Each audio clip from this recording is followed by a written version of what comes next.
สวัสดีครับวิดีโอนี้มาต่อกันกับพาร์ทที่3ในแท็กหมวดบุคลิกพาร์ทก่อนหน้าผมใส่เพลย์ลิสต์ไว้ให้ในคำอธิบายใต้วิดีโอนะครับแล้วก็ทุกเรื่องที่ผมแนะนำในวิดีโอนี้จะมีวิดีโอแนะนำใส่ในคำอธิบายใต้วิดีโอเหมือนกันแท็กแรกนะครับจูริเบียลหรือชื่ออังกฤษเอ็กเกรเดอร์ซินโดรมหรือชื่อไทยโรคม2คือแท็กที่บอกว่ามีตัวละครที่คิดว่าตัวเองเนี่ยพิเศษกว่าคนอื่นหรือมีพลังที่ยิ่งใหญ่อยู่ในตัวหรือรู้ในสิ่งที่คนอื่นไม่รู้หรือตัวละครที่ชอบทำตัวเวอร์ซึ่งคำว่าเบียวกับคำว่าเท่เนี่ยจะว่าไปมันก็คล้ายๆกันอยู่นะทำให้เรื่องที่มีแท็กชูนิเบียวอยู่ส่วนใหญ่จะเป็นเรื่องขำๆและมีแท็กคอมเมดี้ติดมาด้วยผมแนะนำเรื่องโคโนซุบะกับการผจญภัยในต่างโลกไปกับคาซุมะที่ในปาร์ตี้มีสมาชิกอย่างเมกุมินสาวน้อยนักเวทเบียวระเบิดที่ทั้งชีวิตของเธอมีอยู่เพียงเพื่อใช้เวทระเบิดก็พอแล้วเรื่องนี้สำหรับคนที่ชอบเรื่องราวเบาๆในต่างโลกและอีกเรื่องหนึ่งครับผมกับ The Eminence in Shadow กับเรื่องราวของมินโนรุเด็กหนุ่มที่คลั่งไคล้หรือคือเบียวนั่นแหละในตัวละครลับที่ควบคุมทุกอย่างอยู่เบื้องหลังเขาทำทุกอย่างเพื่อให้ได้พลังมาโดยที่ไม่ทำตัวเด่นและไปจบที่ต่างโลกได้พบกับพลังที่จะทำให้ฝันของเขาเป็นจริงถึงแม้ว่าเรื่องย่อที่ผมพูดมาจะดูจริงจังแต่ในเรื่องจริงๆมันมีมากนะครับไปดูกันได้แท็กต่อมานะครับเด่นป้าคือแท็กที่บอกว่ามีตัวละครที่ปลีกตัวออกจากสังคมหรือตัวละครที่มีปัญหาทางด้านการรับรู้ความเป็นจริงทำให้เกิดอาการหลอนหรือความเชื่อผิดๆแท็กนี้เป็นแท็กที่คล้ายๆกับชูนิเบียวแต่ว่าอาการจะแรงกว่าค่อนข้างจะดาร์กและจริงจังถ้าคุณเจอแท็กนี้แปลอยู่แล้วไม่ค่อยชอบแนวจริงจังก็ข้ามไปได้เลยครับสำหรับเรื่องที่จะแนะนำก็ตายเกตกับเรื่องราวไซไฟข้ามเวลาที่ตัวเอกอย่างโอคาเบะบอกว่าตัวเองเนี่ยเป็นสุดยอดนักวิทยาศาสตร์อยู่ตลอดถ้าคุณชอบเรื่องราวไซไฟแล้วก็เรื่องนี้ห้ามพลาดเลยนะครับแท็กต่อมานะครับฮิกิโกะโมร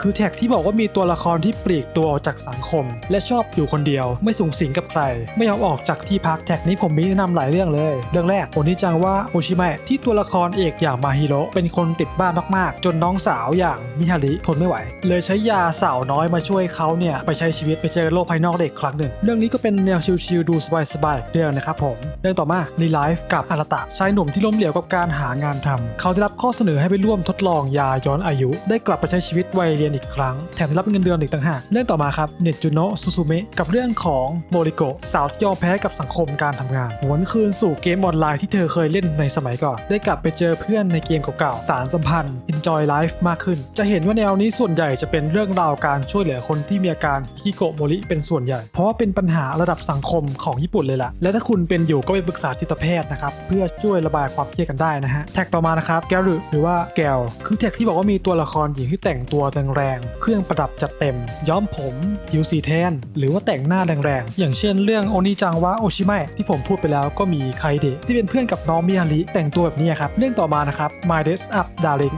สาวแก้วในเรื่องนี้ก็คือนางเอกของเราเองมารินนะครับที่อยากจะคอสเพลย์มากๆหุ่นได้หน้าได้แต่สกิลทำชุดไม่ได้แล้ววันหนึ่งเธอก็ร่วมเพื่อนร่วมชั้นวาคานะทำชุดเก่งมากเลยมาชวนเข้าร่วม culture cosplay ด้วยกันเรื่องนี้ก็สายโรแมนติกคอมเมดี้เลยครับผมเรื่องต่อไปดัมเบลนั้นกิโลโมเตลึกับฮิบิกิสาวแก้วกินไม่ยั้งจนเพื่อนเธอทักว่าตัวบวมปะเนี่ยมหากาพย์การผจญภัยในจิมเพื่อลดน้ำหนักจึงถือกำเนิดขึ้นสำหรับใครที่อยากหาแรงบันดาลใจการออกกำลังกายเรื่องนี้ก็ดีเลยนะครับแท็กต่อมานะครับซาดิสและมาโซคลิสคือแท็กที่บอกว่าตัวละครในเรื่องมีความสุขหรือว่ามีอารมณ์เมื่อเกิดเหตุความรุนแรงไม่ว่าจะเป็นการบูลลี่ทางร่างกายหรือคำพูดโดยซาดิสคือฝั่งกระทำและมาโซคิสคือฝั่งโดนกระทำแท็กคู่นี้ส่วนใหญ่จะมาพร้อมกันในเรื่องเดียวเรื่องที่จะแนะนำก็โคโรซุบะเรื่องเดิมครับแต่เปลี่ยนคนมาที่ดาร์กเนสเธอเป็นครูเซเดอร์สายแทงผู้ชอบความเจ็บปวดวิ่งไปรับดาเมจก่อนเพื่อนและเรื่องต่อมากับโฮลี่มิยะเรื่องนี้คู่พระนางมีทั้ง S ทั้ง M ผมไม่บอกแล้วกันว่าใครเป็นอันไหนเดี๋ยวสปอยไปดูกันเองดีกว่าครับแท็กต่อมานะครับคูเดเลคือแท็กที่บอกว่าตัวละครที่ดูภายนอกเนี่ยดูเท่ขรึมเยือกเย็นไร้อารมณ์เหมือนหุ่นยนต์ตัวละครแนวนี้ส่วนใหญ่จะเป็นพวกคิดก่อนทำถ้าคุณไม่ชอบพวกหัวร้อนทำอะไรไม่คิดก็ลองหาอันนี้ไปดูกันครับแนวนี้ผมมีแนะนำหลายเรื่องเลยเรื่องแรกโซโซโนะฟีเลนเรื่องราวของปาร์ตี้ผู้กล้าหลังจากการปราบจอมมารคนที่คูเดเลก็คือตัวฟีเลนเองที่เป็นเอลฟ์สำหรับใครที่อยากจะหาแฟนตาซีเบาๆดูนะครับผมเรื่องต่อมา Violet Evergarden เรื่องราวการหาความหมายของคำว่ารักจากสาวน้อยที่ใช้ทั้งชีวิตของเธออยู่ในกองทัพต้องมาเป็นคนเขียนจดหมายสื่อความรู้สึกของผู้คนกับงานภาพระดับท็อปและเนื้อเรื่องที่น่าติดตามเรื่องต่อมานะครับ Classroom of the Elite เรื่องราวของคิโยทากะชายไร้อารมณ์ผู้เต็มไปด้วยความลับเขาได้เข้ามาในโรงเรียนของนักเรียนหัวกะทิด้วยคะแนนคาบเส้นเลยมาอยู่ในห้องอันดับสุดท้ายภายในโรงเรียนที่มีระบบคะแนนที่ใช้ทำได้ทุกอย่างภายในโรงเรียนเรื่องราวแข่งแย่งชิงคะแนนอันดุเดือดในโรงเรียนของคนเหลี่ยมนี้จะเป็นยังไงไปดูเองครับผมไม่สปอยและเรื่องสุดท้ายกับมาโฮกะโคโคโนเรโตเซกับเรื่องราวของพี่น้องที่เข้ามาอยู่ในโรงเรียนเวทมนต์คนพี่ที่ทำคะแนนสอบเข้าได้ไม่ดีจึงไปอยู่ในห้องอันดับท้ายอีกแล้วเขาเป็นคนที่เยือกเย็นอย่างกับหุ่นยนต์เลยก็ว่าได้ทำไมคนที่สมบูรณ์แบบขนาดนี้ถึงมาอยู่ห้อง ท้ายล่ะก็ไปดูเองนะครับผมไม่สปอยเหมือนเดิมซึ่งทั้ง4เรื่องนี้นะครับจะมีจุดร่วมเดียวกันคือตัวละครแนวคูติเละเนี่ยจะไม่ค่อยมีพัฒนาการครับเหมือนฉลาดเยือกเย็นอยู่แล้วครับมันจะเก่งกว่านี้ไม่ได้แล้วถ้าคุณต้องการเรื่องที่ตัวละครเติบโตไปกับเรื่องราวแล้วก็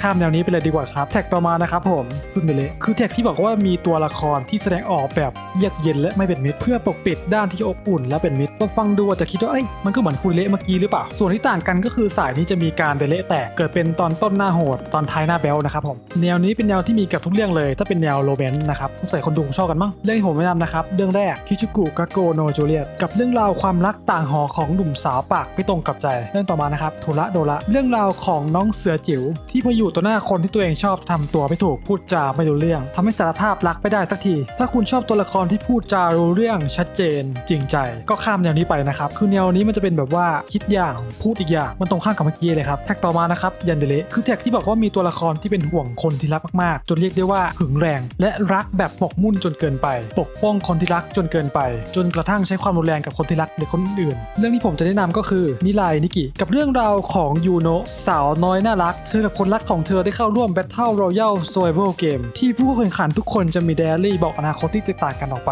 ไดอารี่ของเธอจะบอกทุกอย่างที่คนที่เธอรักทำทุกๆ10 นาทีกันแล้วกันเดี๋ยวสปอยแนวนี้เนี่ยอาจจะมีเรื่องราวที่มีความรุนแรงนะครับผมประกอบด้วยถ้าคุณไม่ชอบอะไรแบบนี้ก็ให้ข้ามแนวนี้ไปเลยนะครับแท็กสุดท้ายครับผมกับแอนิเซียคือแท็กที่บอกว่ามีตัวละครที่สูญเสียความทรงจำไปแล้วทำให้จำบุคลิกของตัวเองไม่ได้เรื่องที่ผมจะแนะนำก็คือ Death Parade กับเรื่องราวของโลกหลังความตายที่วิญญาณทุกดวงจะถูกล้างความทรงจำเพื่อตัดสินผิดชอบชั่วดีก่อนเลือกจุดหมายว่าจะหวนคืนกลับไปเกิดใหม่ในโลกมนุษย์หรือกลับไปสู่ความว่างเปล่าโอเคครับผมก็พูดหมดแล้วนะครับสำหรับหัวข้อ Persona ที่ผมพูดแนะนำไปแต่ละเรื่องเนี่ยเป็นเพียงแค่เรื่องย่อที่โดนย่อมาอีกทีนะครับไปฟังเรื่องย่อที่มันนานกว่านี้ได้นะครับในวิดีโอแนะนำในคำอธิบายใต้วิดีโอได้เลยครับผมไปหาดูต่อดีกว่าไปเจอกันใหม่วิดีโอแนะนำมันหน้านะครับผมบายครับ